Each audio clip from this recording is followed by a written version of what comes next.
ಇರಾನ್ನ ಸರ್ವೋಚ್ಚ ನಾಯಕ ಅಯತೊಲ್ಲಾ ಖಮೇನಿ ಹತ್ಯೆಯಾದ ಬಳಿಕ ಆ ಸ್ಥಾನಕ್ಕೆ ಸುಪ್ರೀಂ ಲೀಡರ್ ಆಗಿ ಮುಜ್ತಬಾ ಖಮೇನಿಯನ್ನು ಅವರು ನೇಮಕ ಮಾಡಿದರು.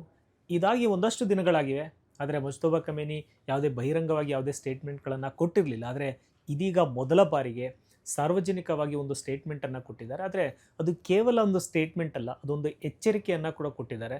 ಸೊ ಅದು ಭಾರತ ಸೇರಿ ಎಲ್ಲ ದೇಶಗಳಿಗೂ ಕೂಡ ಬಹಳ ಒಂದು ಸಮಸ್ಯೆಯನ್ನು ಅಂದರೆ ತಂದೊಡುತ್ತೆ ಅನ್ನೋಂಥದ್ರಲ್ಲಿ ಯಾವುದೇ ಅನುಮಾನ ಇಲ್ಲ. ಯಾಕೆಂದರೆ ಮುಜ್ತಬಾ ಖಮೇನಿ ಹೇಳಿರ್ತಕ್ಕಂಥದ್ದು, ನಮಗೆ ನೇಬರ್ಸ್ ಅಂದರೆ ನಮ್ಮ ಯಾರೆಲ್ಲ ನಮ್ಮ ಮಿತ್ರ ರಾಷ್ಟ್ರಗಳು ಜೊತೆಗೆ ನಮ್ಮ ಹತ್ತಿರದ ನೆರೆಹೊರೆಯ ರಾಷ್ಟ್ರಗಳಿವೆ ಅವೆಲ್ಲರ ಜೊತೆಗೆ ನಮಗೆ ಗೆಳೆತನ ಇದೆ, ಸ್ನೇಹ ಇದೆ, ಗೌರವ ಇದೆ. ಆದರೆ ನಮ್ಮ ಯುದ್ಧ ಮುಂದುವರಿಯುತ್ತೆ. ಏಕೆಂದರೆ ನಾವು ಅಮೇರಿಕನ್ ಬೇಸ್ ಮೇಲೆ ನಾವು ಅಟ್ಯಾಕ್ ಮಾಡೇ ಮಾಡ್ತೀವಿ. ಎಲ್ಲಿವರೆಗೆ ಅಮೇರಿಕನ್ ಬೇಸ್ ನಮ್ಮ ನೆರೆಹೊರೆಯ ರಾಷ್ಟ್ರಗಳಲ್ಲಿ ಅವರ ಸೇನಾ ನೆಲೆಗಳು ಕಾರ್ಯನಿರ್ವಹಿಸುತ್ತೆ ಅಲ್ಲಿವರೆಗೂ ನಾವು ಅಟ್ಯಾಕ್ ಮಾಡೇ ಮಾಡ್ತೀವಿ ಅನ್ನೋಂತೆ ಒಂದು ಮಾತನ್ನು ಹೇಳಿದರು. ಅದರ ಜೊತೆಗೆ ಇನ್ನೊಂದು ಮಾತನ್ನು ಹೇಳಿದ್ದಾರೆ.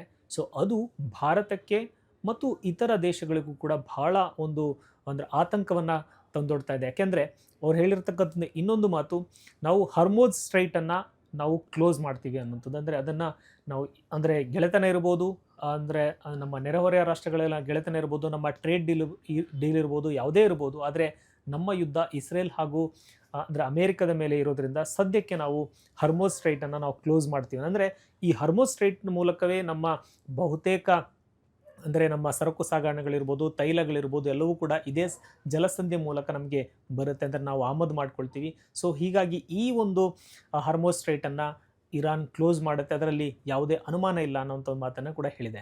ಇದರ ನಡುವೆ ಭಾರತ ಅಂದರೆ ವಿದೇಶಾಂಗ ಸಚಿವ ಎಸ್ ಜಯಶಂಕರ್ ಅವರು ಇರಾನ್ ವಿದೇಶಾಂಗ ಸಚಿವರ ಜೊತೆ ಮಾತನಾಡಿ ಅಂದರೆ ಭಾರತಕ್ಕೆ ಒಂದು ಕಚ್ಚಾ ತೈಲದ ಟ್ಯಾಂಕರ್ ಕೂಡ ಈಗಾಗಲೇ ಮುಂಬೈಯನ್ನು ಬಂದು ಸೇರಿದೆ. ಆದರೆ ಇದು ಅಂದರೆ ತಾತ್ಕಾಲಿಕವಾಗಿ ಕೊಟ್ಟಿರತಕ್ಕಂಥ ಒಂದು ಅಂದರೆ ಇದಾಗಿತ್ತು. ಆದರೆ ಕಂಟಿನ್ಯೂಸ್ ಆಗಿ ಖಂಡಿತವಾಗ್ಲೂ ಹರ್ಮೋಜ್ ಜಲಸಂಧಿಯನ್ನು ಕ್ಲೋಸ್ ಮಾಡುವಂಥ ಸೂಚನೆಯನ್ನು ಅಂದರೆ ಈಗಾಗಲೇ ಮುಜ್ತಬಾ ಖಮೇನಿ ನೀಡಿದ್ದಾರೆ. ಅಂದರೆ ಹರ್ಮೋಜ್ ಈಗಾಗಲೇ ಕ್ಲೋಸ್ ಇತ್ತು, ಅಂದರೆ ಅದನ್ನು ಕ್ಲೋಸ್ ಅಂದರೆ ಅದರಲ್ಲಿ ಯಾವುದೇ ತೈಲಗಳು ಹೋಗ್ತಾ ಇಲ್ಲ. ಈಗಾಗಲೇ ಅಮೇರಿಕನ್ ಒಂದು ಅಂದರೆ ಶಿಪ್ಪನ್ನು ಕೂಡ ಅವರು ಹೊಡೆದುರುಳಿಸಿದ್ರು. ಹೀಗಾಗಿ ಯಾರೂ ಕೂಡ ಆ ಒಂದು ಸಾಹಸವನ್ನು ಮಾಡ್ತಾ ಇಲ್ಲ. ಅದರ ನಡುವೆ ಭಾರತಕ್ಕೆ ತೀವ್ರವಾದ ಸಮಸ್ಯೆಗಳು ಎದುರಾಗ್ತಾ ಇರೋದ್ರಿಂದ ಅಂದರೆ ಗ್ಯಾಸ್ ಇರ್ಬೋದು ಅಥವಾ ಆಯಿಲ್ ಇರ್ಬೋದು ಎಲ್ಲ ಸಮಸ್ಯೆಗಳು ಎದುರಾಗ್ತಿರೋ ಕಾರಣಕ್ಕಾಗಿ ಜಯಶಂಕರ್ ಮಾತನಾಡಿ ನಮ್ಮ ತೈಲ ಹಡಗನ್ನು ಅವರು ಏನೂ ಮಾಡದೆ ಬಿಟ್ಟು ಅಂದರೆ ಯಾವುದೇ ದಾಳಿ ಆಗದೆ ತೈಲ ಹಡಗು ಸುರಕ್ಷಿತವಾಗಿ ಮುಂಬೈನ ಪೋರ್ಟ್ ಸೇರಿತ್ತು.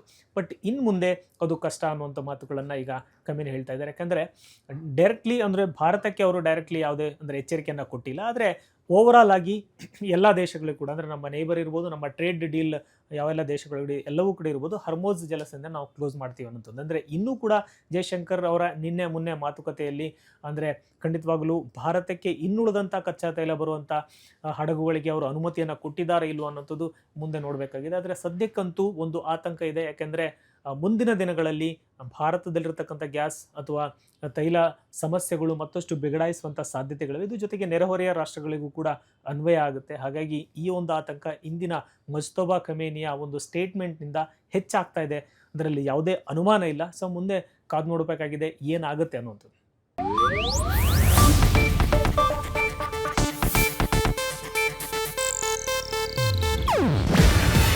ಇದು ಏಷ್ಯಾನೆಟ್ ನ್ಯೂಸ್ ನೆಟ್ವರ್ಕ್ ಪ್ರಸ್ತುತಿ.